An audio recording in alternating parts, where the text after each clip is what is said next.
All right, so in response to a request, I'm going to show you how I solved 3 problems involving 3 different shapes.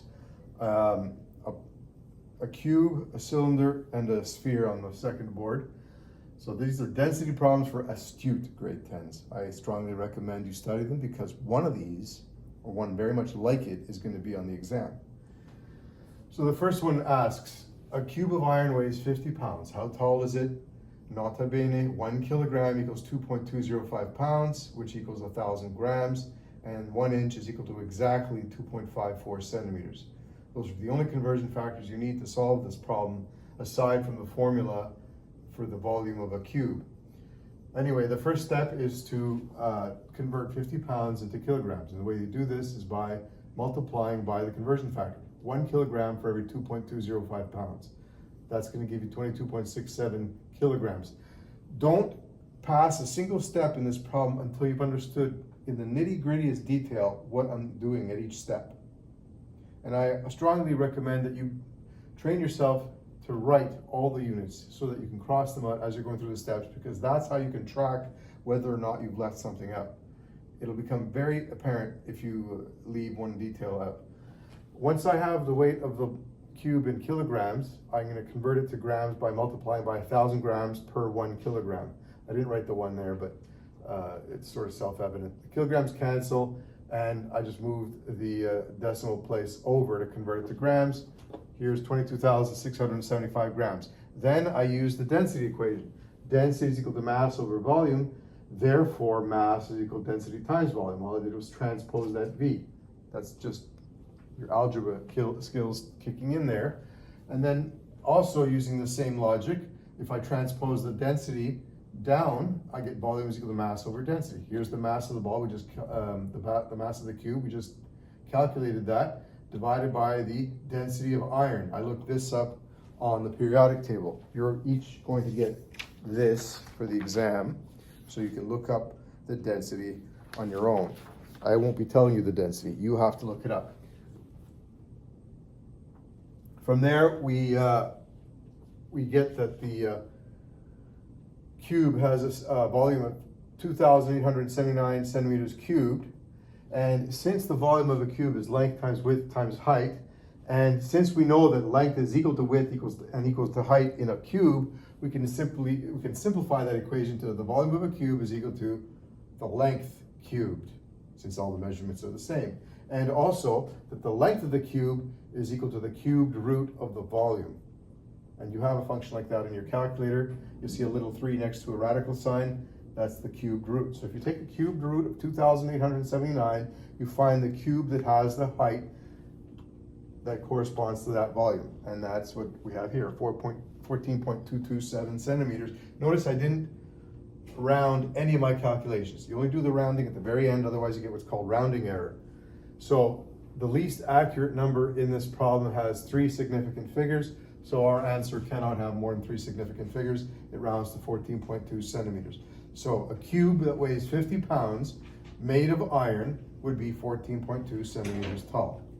In the second problem, we have a cylinder. A cylindrical rod is 10 inches thick and 5 feet tall. So it's about this tall and that thick. How much does it weigh if it is made of silver? We look up the density of silver. The density of silver is 10.5 grams per centimeter cube. You'll notice this symbol here is called rho. It's the Greek letter, rho, R-H-O. And that's the symbol we use for density, in case you're not familiar with it. If it bothers you to use rho, put D. I don't care. It doesn't matter. But that's what chemists use as a symbol for density. Volume is equal to pi r squared h for a cylinder. And our cylinder is 10 inches thick, so we're going to convert that to centimeters. It's 25.4 centimeters thick. If the diameter is 25.4, then therefore the radius is half of that. 25.4 divided by 2 gives you 12.74. That's the radius of the cylinder. The height is being converted here.